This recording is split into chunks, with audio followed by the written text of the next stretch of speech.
I always tell my patients that if at the end of your exercise session, you think about me and you say, that quack just made me waste my time and I just didn't do anything whatsoever, awesome, right? We did exactly what I wanted you to be able to do, because that level, that offensively low intensity exercise is the way that we can be sure that you're not accidentally crossing the anaerobic threshold and overworking yourself.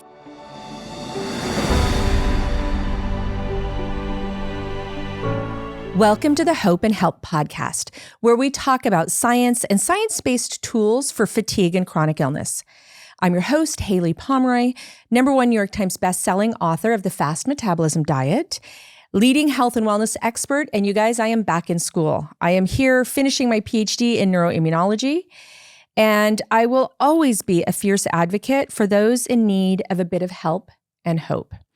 Today, we're going to talk about exercise, but specifically in how exercise can be a positive or a negative in individuals that are dealing with complex chronic disease. I always want to bring you people that have ideas and solutions, but that are really in this industry doing amazing work. So today I have a special guest. It's Jeff Cournoyer. He is our exercise physiologist at the Institute. He was at University of Miami in the physical therapy department. He's worked with several NFL teams. And Jeff, thank you so much for being here today. I'm really excited about kind of diving into this subject. Yeah, thank you very much for having me. I'm excited to be here. So help me figure out how working with people in peak performance in the NFL, what did you learn and how did that bring you to the Institute and helping our patients that are, have stealth illness, environmental illness, long COVID, chronic fatigue? Like, how do those two marry together?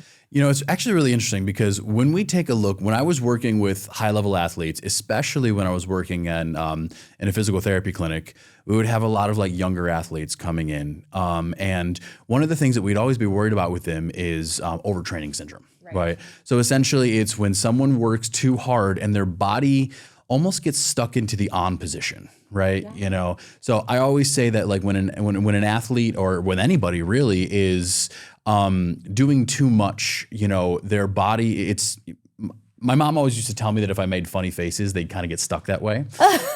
That's not true, just in case. But, or if you bonk yourself on the head with your eyes crossed, yes. That doesn't actually happen, but it does happen when it comes to exercise. So if you exercise at high intensities too often, you can end up falling into this idea of overtraining syndrome. Well, the way that marries with chronic fatigue syndrome is one of the things, or any of the chronic illnesses really, the way that marries is our patients are always kind of stuck in that on position. When I was first working here, it's been over a decade now, but when I first started working here and my patients were telling me their symptoms, the lights went off in my mind that was saying there is definitely something here where it looks a whole heck of a lot like overtraining syndrome. Obviously for very different reasons, but the symptoms are the same. And what I've come to find is that in certain specific ways, the treatment can also be the same to be able to help out both of those patients. And so metabolically, their bodies aren't doing the rest and restoration that should happen. Yes. And so they come into an exercise situation already fatigued? Sort of, yeah. I mean, I kind of like to think about it whether it's metabolic or autonomic, because those are the two specialties that I sort of work with. In those senses, one of the things that we see is that, because their body is always stuck in the on position, I like to kind of think about it as you're sitting in a car, the car is in park, but you're still stepping on the gas pedal. And you kind of hear that engine revving in the background, right? And that is kind of, what I've seen at least begins to cause the fatigue. Of course, there's, as I'm sure you've seen on doing these podcasts, you've seen a lot of different specialists that all are finding different things going on with these chronic illnesses. But what I've noticed is that those people are very, their body's always on, like I said, and that starts to kind of cause issues. And to your point, sometimes that can be because of toxic injury, that can be environmental injury, it can be because of stress, it can be because of viruses, right? Yeah, but I think one thing that happens with a lot of people that go in to seek care when they don't feel well or they're chronically ill, or they, like myself with the autoimmune disorder, we get a lot of recommendations like, how much are you exercising? Exercise is good for you. I remember when I was in full flare in my autoimmune disorder, and they were like, well, for your age, you should be doing this much cardio and this much this. And I was like, I don't even have platelets. Like, I was like, help, okay, I'll go run a marathon. What's the one thing you want everybody to kind of understand about exercise, whether they have, chronic fatigue or long COVID, right? I mean, we're seeing, it's crazy what we're seeing, the similarities metabolically. What do you want everybody to know or understand about exercise? The biggest thing to know about exercise is that exercise doesn't necessarily always mean what we kind of think of as like exercise, right? I have a picture in a presentation that I give to a lot of different patient populations of someone that is like profusely sweating. Now, it was a Key and Peele skit, so I mean, it was just kind of fun, and I like to put it in there just because I think it's funny. But the illustration is meant to be that, you don't need to have exercise hurt. You don't need to be sweating profusely, breathing very heavily for it to be considered exercise. Anything we do, you and I sitting right here, right now, we're talking, I'm moving my hands a little bit, we're sitting up tall, get some good posture going on. All of this is exercise. It's all different types of exertion. And when I finally, when I'm able to work with patients, whether it's in a group setting or individually, and I'm able to kind of show them that is the case, that kind of like sets off like bells in their head, like, oh, that's why I'm always tired, because to my body, I'm always exercising. I love that. And I love that you use the word exertion, because I think that exercise equaling exertion can help us understand why, some bodies respond differently to a physical stimulus. So I'm going to take a step back. Explain to all of us what exercise physiology is, because that's the role that, and I'll describe to people how we use it clinically, but that's the role that you play in our clinic. Yes. So what is exercise physiology? Yeah. So in general, what we essentially do is exercise physiologists will study the connections that happen in between our body, whether it's how our heart works, how our lungs are working, how our metabolism is working. We study all the connections in our body, and we see how those connections change before, during, and after exercise. So even, exercise physiology is, you would think about it, whenever I describe it to a friend, I always say, you ever see those Nike commercials where someone's running on a treadmill, they got all the wires hanging off of them and everything? That's what I do, right? That's not nearly everything that I do, but it's a good descriptor, because what we do is we take a look at how they work beforehand, how they're working during the exercise, and probably most importantly, how they recover from that exercise afterwards. So the goal is to be in a positive metabolic state post-exertion. The goal is to figure out how we can get you into a positive metabolic state, because nobody during, like a real level of exercise, nobody is going to be in a positive metabolic state afterwards. It's how can we get you to recover to get you back into a positive metabolic state. That is the most important. So in our clinic, we will do an exercise prescription based on, what your findings are. So it could be that we are actually prescribing more rest based on your findings, right? And I say all the time, whether it's actually like resting for a day or resting for several days, or simply walking for 5 minutes and resting for 1 minute, right? That rest, I tell my patients all the time, that's the most therapeutic thing that you can do for yourself. That in its own right is just as much of a therapeutic exercise as the exercise itself.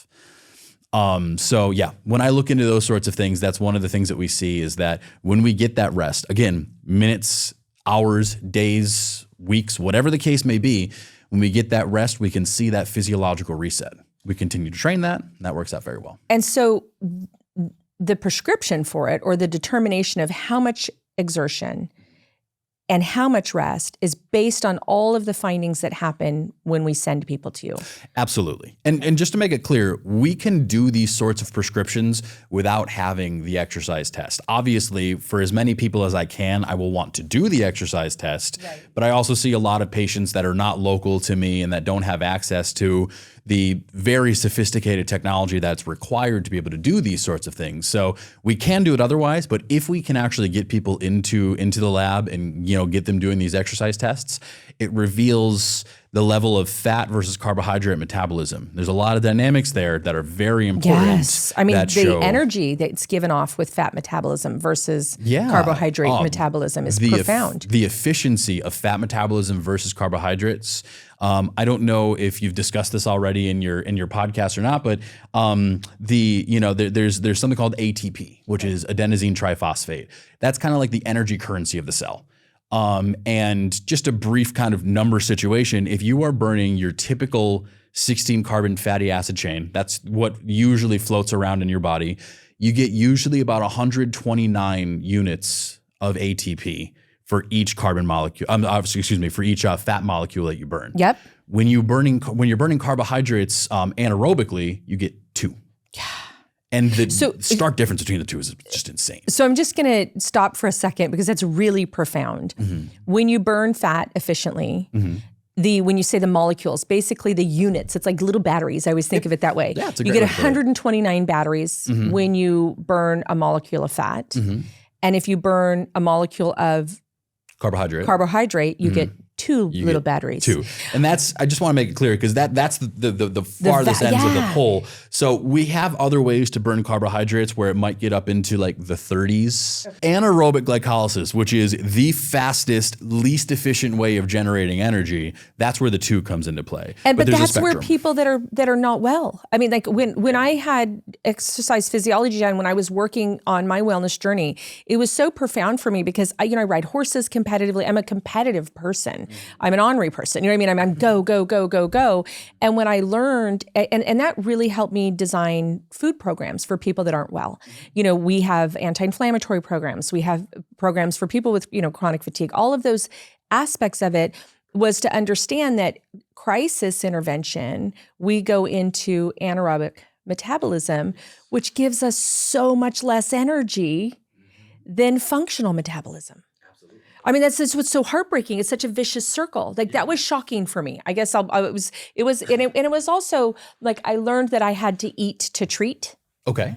Right? Mm-hmm, because it was not like me thinking. I had the actual numbers by doing this. And I think that's really important for the patients that come in. I think it's critically important because if you can tweak what you eat and you can tweak what is available and accessible at given times based around exertion, you can help the body in the process. Absolutely. Yeah, absolutely. That's cool. And just one point that I wanted to make about that really quickly is, and obviously I know that this wouldn't be like a recommendation that you would make, but I have heard of nutritionists saying like, well, if you can't burn fat and you're only burning sugars, just don't eat sugars. Oh. Yeah, not great. Not great. Okay.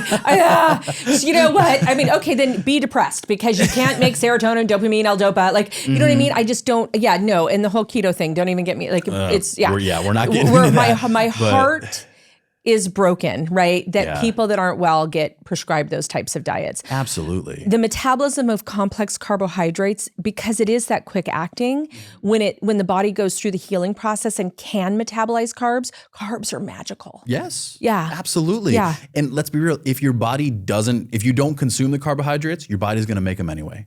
Right? There's gluconeogenesis is a very real process. So if your body wants the carbs, it'll make the carbs. And it makes the carbs by stressing the adrenal glands. Absolutely. I mean, thank you. It's science, folks. Let's talk science. Let's not talk some crazy food idea. Don't eat. That's nutrition. Mm-hmm. Yeah, I don't get it. And that's going to get you well. Everything you do is nutrient dependent, so don't eat. Absolutely. Good luck. Absolutely. And I stress that to my patients. It's a very logical conclusion when you first hear about your body's not burning enough fats, it's burning too many carbs, so let's get rid of the carbs, and now it's going to have to burn fats. Yeah. Unfortunately, that's just not the way that it works. Someone said to me, well, that's how the cavemen did it. And I said, the life expectancy for a caveman was 35 to 37 years old. So you've already outlived the life expectancy of the diet you're trying to prescribe. I'm going to just let everybody know, we have this amazing community where we not only talk through these subjects, we help you get your food dialed in, right? And you can go to HayliePomroy.com/member, HAYLIE, POMROY, spell my own name right, .com/member. And you can be a guest for 30 days for free. Ask us anything. Let us get you dialed in. And we can keep having conversations like this.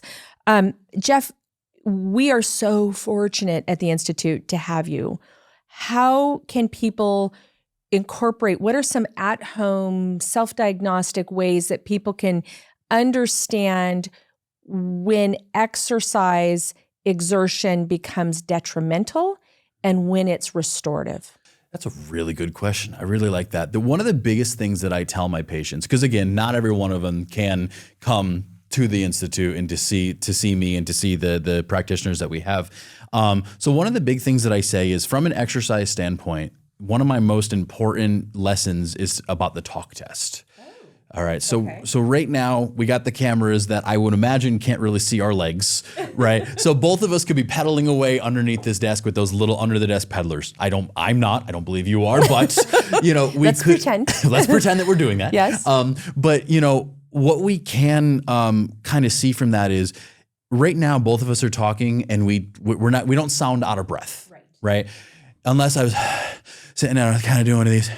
And, I do this. Whenever I run on the treadmill, I go to the gym and I run on the treadmill, my brother calls me and he instantly knows that I'm exercising. Oh, that's true. Okay. So, there's a big difference between the control of your breath and I'm sorry, there's a big similarity between the control of your breath and what that actually means for your metabolism, right? So what I tell my patients is, if you're passing the talk test, that is the best idea that we have, separate, of course, from using like the indirect calorimetry and all the exercise technology all of our machines, with the exception of obviously using those. That's one of the best ways that we can tell that someone is burning fats as a primary fuel source, or at least burning fats in general, right? And of course, that's one of the things that we want to encourage in pretty much everybody, but especially in our chronic illness patients, because that's, definitely very important for them to reestablish burning fat as a primary fuel source. It increases efficiency. We've talked about the ATP and how important that is. So a lot of that is there. The other side of things is, frankly, just how does it feel?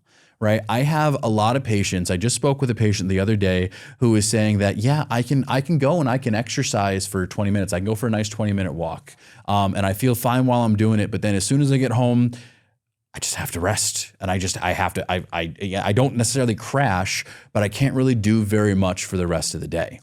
Is that post-exertional malaise? Whether it's a crash or post-exertional malaise, I'm never a big fan of those terms. I get that they're great diagnostic criteria, but I'm never a fan of those terms because they're so poorly defined. But yes, essentially, if after you exert yourself, which can be physical, but it can also be sensory, emotional, you're supposed to feel good after exercise, right? Yes, absolutely. Because you have all this extra ATP batteries. You do. Okay. Absolutely. I like that. So it's supposed to give you this level. I mean, what I actually try to work with my patients, especially when I'm first talking to them, is I essentially don't want any change whatsoever. And if it's a good feeling, awesome, right? We love that. Unfortunately, that doesn't happen for everybody, but I definitely don't want it to be any negative feeling as well. If you're more tired after you exercise, chances are you've burned through either too much energy or the incorrect type of energy, I should say. So, yes, we definitely want you to pass the talk test, but the most important metric is, how do you feel afterwards? I know we're going to talk a little bit more about like intensities of exercise and everything like that, but just for now, the fact of the matter is that your exercise intensity shouldn't be to the point where it hurts. It doesn't need to be, especially for chronic illness patients. Right. Is there a heart rate range? The short answer is yes, there are different heart rate ranges, and you can definitely look up.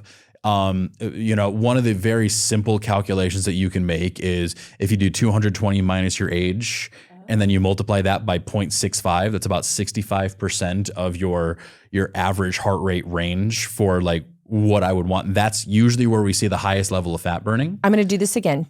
Take the number 220 minus my age, my real age. I mean, I'm not getting it out. Somebody would get a calculator.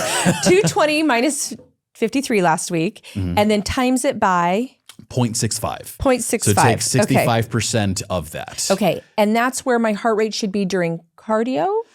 Yes. And I'm hesitant-ish. Yes. Got it. Yeah. But it's good for us to not just be like wandering around in the dark. Exactly. Yeah. Exactly. And a lot of the times, especially for the average age of our patients, that ends up being somewhere around 100 to 110 beats per minute, if you do the math. But I also like to ask my patients to not always utilize these sorts of external monitors, right? When I actually do an exercise test with my patients, one of the things that I tell them, and I'm sure anybody I've worked with who's watching this right now is going to laugh hysterically that I talked about heart rate there, because I'm usually very anti-heart rate. Yes. Because you utilize that external monitor, it might not be fully reflective. Our heart rate can vary a lot because of what we eat, how we sleep, what we've had to drink, how dehydrated we are, how much we're sweating, what the temperature is outside, all these things. So it's a very quick and dirty way to give yourself a decent idea about what's going on, but really it's about how you feel. And that's a big deal for me. I like that. Do you ever use, like, it's kind of the rage right now to add a pulse oximeter on your finger when you're working out, and people say, my goal is to get to, sit and do some deep breaths and stretching, take your baseline oxygen saturation level, and then maintain that during cardio. I'll be honest with you. I had not even It's a big heard trend. that. I got to keep up on the trends then, because I honestly haven't heard about that one. But in reality, I mean, what they're doing, the science is there, right? There is backed by science that if you're taking in enough oxygen and you're doing so correctly, you're not going to see a precipitous drop in your pulse oximetry. There has been some research, last I saw, it was research out of Israel that was showing that we can actually predict what we call the anaerobic threshold, which is a very important metabolic measure. But we can predict that by looking at, kind of like a change in the angle of drop of your pulse oximetry, of your oxygen saturation. With that being said, I honestly, once again, I like to kind of discourage the use of external monitors, especially in chronic illness patients, because the over-reliance on those external monitors, be it a Fitbit or an Apple Watch or a pulse oximeter, they're great, they're amazing tools, and I will talk praises about them all day, every day. But I think the over-reliance on those as external monitors almost causes you to not see as much of your own internal symptoms, how you're feeling, and that's so big. Check in with yourself. Yes. We're just going to talk about that from an AI perspective, right? We can't lose the ability to think and yeah. And so we were talking through this AI protocol the other day, and I said, does it make sense to you? So to your point, can you talk through the exercise? Does it feel good? Do you feel better post what you just did? All of those truths within yourself outweigh the digital data. Yeah, okay, absolutely. And even the written data, and I'll just give a quick story. When I was in college and I was taking a graduate level strength and conditioning course, and he taught us how to program everything, to make sure that all the exercises looked good and they were in the right order and everything. We were using like percentage of your 1 rep max and everything. And then my professor looked at me and he goes, okay, now do it. And it's like, ooh. I wasn't able to get through that program, right? And it's remaining cognizant of not only that there's a human. Yeah, that's a great way to put it. Remaining cognizant that there's a human, and that human physiological reaction is so huge that if we only look at the data, or if we only look at the textbooks, and we forget to look at how these patients are actually feeling, or how these clients, how these athletes are actually feeling, we forget that there is a human behind it. Well, I love the pushback that you're giving in me wanting like numbers and facts and this and that, because I think that's what sets our institute apart in general. First of all, before we believe anything, we believe the patient first and foremost, right? And then I think what we seek so diligently is for the patient experience. There's a term that you brought up that I love, which is to predict your anaerobic threshold. Yes. What does that mean in a body? And what does that mean? Like I learned about it when I was trying to reverse my autoimmune disorder. Mm-hmm. And I thought, I have a hemorrhaging disorder. I just don't want to hemorrhage. Who cares if my legs look good? Like I was just so not into what I thought the purpose of exercise was, right? And then I learned that, exertion and moving my body in a healthy way would promote healthy platelets and healing and adaptive, my ability to use my structure to adapt to stress and illness and COVID and whatever. And so tell us all, like, talk to me like a third grader. What I need it. What is anaerobic threshold and how do we predict it? So I'm going to say this from a clinical perspective, and I know that there might be, hopefully there are other exercise physiologists that will watch this podcast and they're going to crucify me for what I'm about to say. There's scientific ways to discern what an anaerobic threshold like actually is, but the way that I like to think about it is essentially we have that level of fat metabolism. And we have that level of carbohydrate metabolism. Right. Ideally, when we first begin an exercise, like if we look at our healthy controls, we see that the fat metabolism is usually about 90% of the energy that we're getting. Only about 10% of that is from carbohydrates. Okay. If we're doing a typical exercise test, which we are kind of like progressive in their difficulty, eventually we're going to get to a point where the exercise is too intense and the fat metabolism begins to fall off the map. Okay. Right? At that point, the carbohydrates increase because we need the energy, and that's a lot easier and a lot faster to be able to get the energy from. The moment in time when the fat metabolism falls along the bottom and there's no more fat metabolism and our body is exclusively utilizing 100% carbohydrates, that's when we've crossed the anaerobic threshold. Okay. And that's a big change. And from all the other practitioners that I'm sure you've spoken with, we've heard about like inflammatory cascades and different like cytokine releases and things like that. A lot of that begins to accelerate when we cross over and remain in the anaerobic thresholds or beyond the anaerobic threshold, I should say. And that's where we see it in our patient population that are in this chronic inflammatory state, right? And they're not burning fat for fuel. And so their energy is so low and they're so dependent on the carbs. And like you said, the metabolic pathway of making new sugar, gluconeogenesis, we store sugar in our muscle. In our muscles, and all around our body. In our liver and our heart. Yeah. And so we also start to see individuals that have things like fatty liver disease, right? Because they start to have storage disease. Toxins don't eliminate efficiently. It's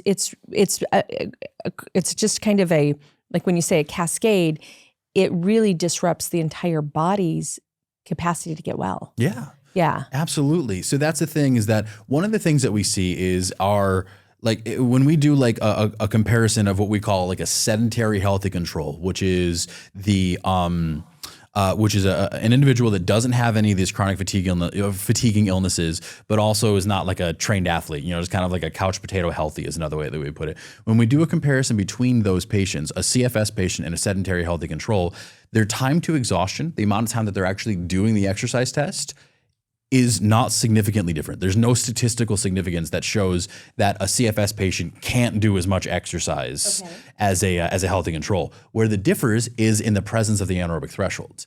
That anaerobic threshold happens a whole heck of a lot sooner in the CFS patient. So they just burn fuel. They just burn through fuel and they start their carbohydrate burning so much faster. So it's very easy for them, unfortunately, to accidentally cross that anaerobic threshold. But that's also why we see people that are, so I'm always fascinated and why a lot of people will say, well, you're successful, you're a lawyer, you're whatever, people that come into our office, or they had these very amazing lives prior to getting not functional, getting well, right? Or prior to getting diagnosed, because they were probably burning that past that stage much longer than other people would. Yeah. So they are in crisis metabolic mode. Mm-hmm.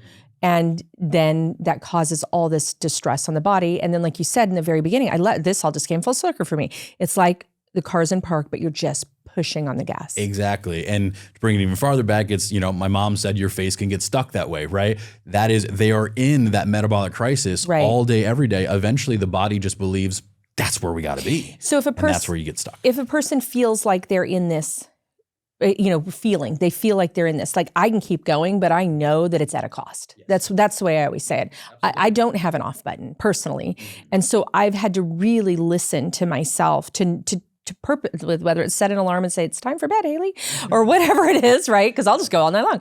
Whatever it is, so checking in, how do they feel? Should people log things daily? Like, what do you recommend if a person's out there right now and they're going, you just described me. Like, I'm still going, but I am burning through all of my resources. The biggest thing, the first time that I ever speak with any of my patients, the first thing I always ask them to do is engage in, everybody laughs at this, I want them to engage in offensively low intensity exercises. Nice. So I always tell my patients that if at the end of your exercise session, you think about me and you say, that quack just made me waste my time and I just didn't do anything whatsoever, awesome. We did it. Right? Yeah. We did exactly what I wanted you to be able to do, because that level, that offensively low intensity exercise is the way that we can be sure that you're not accidentally crossing the anaerobic threshold and overworking yourself. I'll give people intervals. So I'll say like, all right, I want you to work for 3 minutes and rest for a minute. Got it. Right. So if at the end of that 3 minutes, you think to yourself like, oh, I accidentally went for an extra 15 seconds because it was so easy, I forgot to even look at the clock. Awesome. If you're looking at that interval and you're saying to yourself, my God, I got another 30 seconds to go, that exercise is too intense. Got it. And that's not the way to develop your body's fat metabolism, which again, as we've established, is the best thing for our patient to do. And it's the best efficient energy source that we can get. Post-exercise, do you ever have people put their legs up, lay prone? When you say rest, should they be sitting in their seat? Is there anything that can accentuate rest? So yes, if they're doing the type of exercise that I'm asking them to do, my hope is that that's not necessary in the first place. Okay. But of course, I'm realistic and I understand that whether it's the exercise that I've asked someone to do or just living life, right? Going to the grocery store for an hour and a half and then having to come home, right? That's an exercise, right? So at that point, yes, going back, elevating your legs, laying down. One of the other big things that I do is I prescribe a lot of like slow breathing for my patients. So 4 seconds in, 6 seconds out, right? Like that kind of pattern of breathing is definitely very useful, from an autonomic standpoint. But, I'll ask my patients to do that as almost like a preemptive, like don't wait till you feel the symptoms. But if you know that you've done something where it's like, ooh, that was a lot, lay down, relax, elevate your legs, do the slow breathing exercises, and then just try to find some time to just be able to relax. I love that. And I think you just gave a lot of people, because they understand the science of it, the permission for rest, right? Yes, if you want to burn fat, you need to rest. I mean, that's the thing. I think so many people that are dealing with low energy or not feeling like they are being able to perform, right? Whether it's at work, in their family, with their kids. I think, oftentimes there's a lot of guilt around rest. And I think just understanding the science that it's a very profound part of healing is important. Absolutely. Yeah. Absolutely. Well, Jeff, I hope you'll come back. Absolutely. Okay. Anytime. This is awesome. Everybody needs to hear this. Everybody needs to understand this. And, we'll put this in the newsletter. We'll make sure that people get, kind of more data around this. But I think it's just critically important that people understand first, that we believe you, that we want you to believe yourself though too, yes. Right? That to really tune into how you're feeling about exertion, and that exercise is exertion, and that we can then, if we kind of rename it a little bit, we can put in there going to the grocery store, dealing with the family, having stress, a phone call. When we watch you monitor things and we see how sometimes an emotional stress can look like a person that ran a marathon. Yeah. Physiologically. Absolutely. It's like it really from your cells, you know what I mean? Yeah. It's that you can't underestimate what's going on in your world holistically. Absolutely. So. Even just something like being a passenger in a car.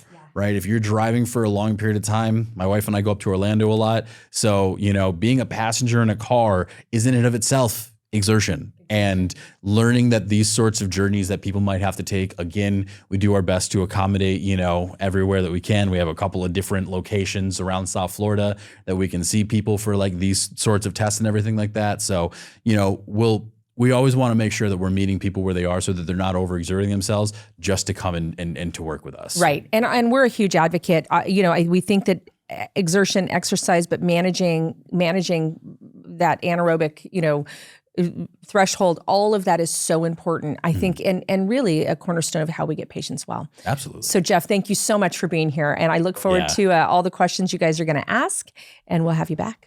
Anytime. Thanks. All right.